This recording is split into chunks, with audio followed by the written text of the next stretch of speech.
In today's video, I'm going to teach you how to delete debit card from Amazon. We'll do this on a desktop browser because the layout is straightforward. Before you begin, identify the card you want to remove by its last four digits and have another payment method ready if you still plan to shop after this. Start by signing in to your Amazon account. Enter your usual credentials and complete any verification prompts if asked.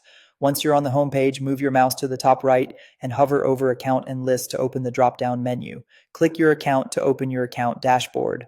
On the account page, look for your payments. In some regions, it might appear as payment options or wallet, but it takes you to the same place, your list of saved payment methods. In your payments, you'll see your saved cards. Click the debit card you want to remove so its details are visible. Double check the last four digits to make sure you've selected the right one. Next, click the Edit button for that card to open its details panel. In the bottom left area of that panel, choose Remove from Wallet.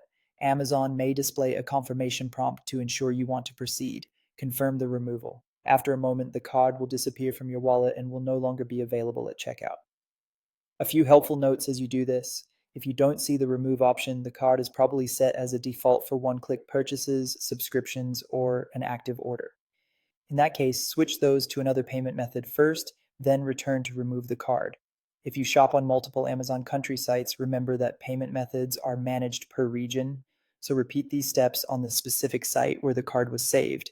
And if you're using the Amazon mobile app, the labels are similar, your account, then your payments, but the buttons may be tucked into menus rather than on a single page. That's all it takes. You've removed a debit card from Amazon.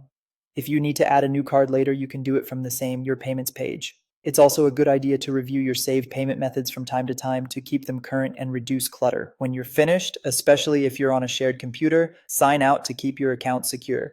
Thanks for watching, and I hope this helped you clean up your Amazon payment methods quickly and confidently.